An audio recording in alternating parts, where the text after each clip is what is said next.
Hello everyone, story teller Shivani में आपका स्वागत है। आज की इस वीडियो में हम बात करेंगे चार्ल्स लैम्ब के एक एस्से ड्रीम चिल्ड्रन के बारे में। चार्ल्स लैम्ब एक इंग्लिश इसेइस्ट, पोएट और एंटीक्वेरियन थे, जिन्हें अपने वर्क एसेज ऑफ एलिया के लिए और children's book tales from Shakespeare के लिए सबसे ज़्यादा जाना जाता है। ड्रीम चिल्ड्रन लैम्ब के द एसेज ऑफ एलिया का ही एक छोटा सा पार्ट है, जिसे उन्होंने अपने पेन नेम एलिया के नाम से लिखा, जो कि ऑटोबायोग्राफिकल है। और जैसा कि नाम से क्लियर है, ये एक रेवरी है, जिसका मतलब है कि ये मात्र एक शॉर्ट डे ड्रीम है, जिसका एंड सैड और एब्रप्ट होता है। एस्से में मिसेस फील्ड है, जो कि चार्ल्स लैम्ब की ग्रेट ग्रैंडमदर है।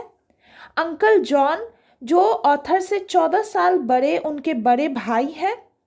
एलिस, एक इमेजिनरी गर्ल जो लैम्ब की बेटी बनी है और जिसमें लैम्ब अपनी बिलव्ड एन को देखते हैं।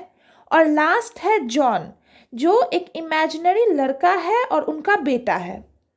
और यहाँ स्टोरी में ऑथर के भाई और बेटे दोनों का नाम सेम है, सो डोंट गेट कंफ्यूज्ड।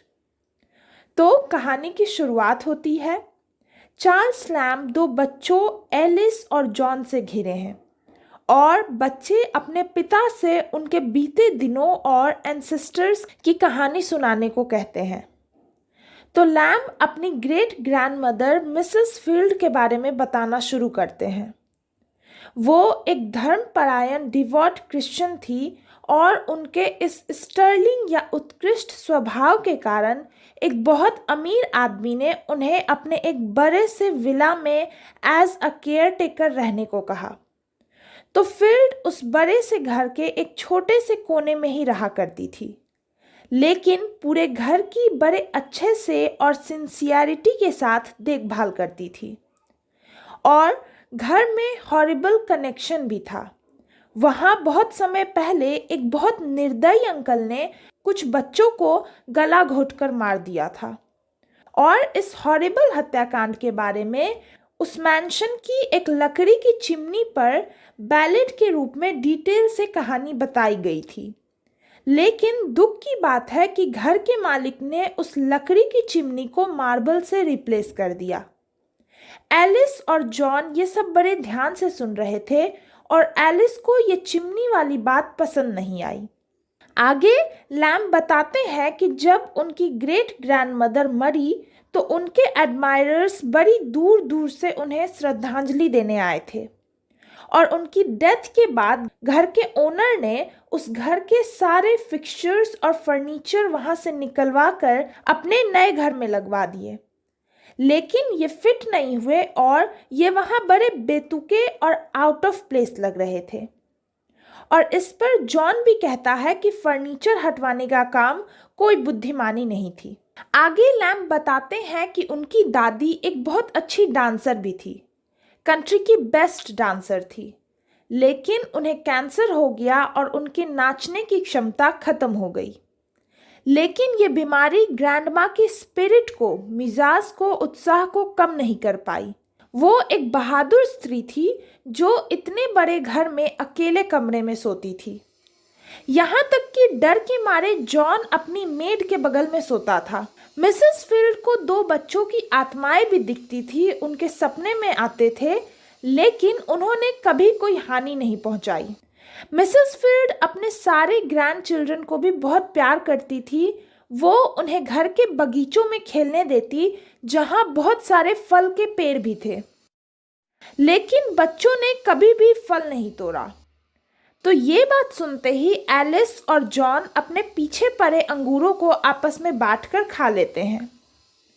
अब लैम्ब एलिस और जॉन को उनके अंकल जॉन लैम्ब के बारे में बताते हैं, जो सबके फेवरेट थे। वो बहुत हैंडसम और एथलेटिक यंग बॉय थे। वो राइडिंग करते और लैम्ब को अपने कंधों पर बैठाकर घुमाते भी थे, क्योंकि लैम्ब के पैरों में दर्द रहा करता था। लेकिन अब वे भी मर चुके हैं और मरते समय वो भी पैरों से लाचार हो गए थे। और ऑथर उस समय उनके पास नहीं थे, जिसका उन्हें बहुत अफसोस है और वे अपने भाई को बहुत मिस करते हैं। जल्दी ही एलिस और जॉन अपने पिता के इन दुखी पुराने दिनों की बातों से बोर हो जाते हैं और उन्हें अपनी माँ के बारे में कुछ बताने को कहते हैं। तो चार्ल्स लैम्ब बताते हैं कि उसका नाम एलिस था, जिसका ट्रू नेम एना साइमन है। वो बताते हैं कि वे 7 सालों तक उनकी माँ को मनाने की कोशिश करते रहे, लेकिन उनका रोमांस और एफर्ट्स व्यर्थ रहे और उन्होंने अपनी निराशा छिपाने के लिए उसके शादी से इनकार के बाद दोबारा कोई प्रयास नहीं किया। और इसी समय चार्ल्स को एलिस के फेस में एन का रिजेम्बलेंस दिखाई देता है, जैसे थ्रू एलिस एन ही उनसे बात कर रही हो। और इस पॉइंट पर स्टोरी में एकाएक चेंज आता है।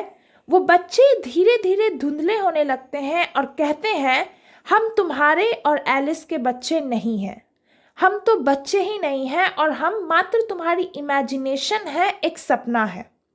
और चार्ल्स की नींद टूट जाती है। वो खुद को एक आर्म चेयर पर पाते हैं, लेकिन उनकी दादी और भाई तो पास्ट में ही सच में मर चुके हैं। बाकी सब सिर्फ एक सपना था। तो आई होप आपको वीडियो पसंद आई होगी। Thank you.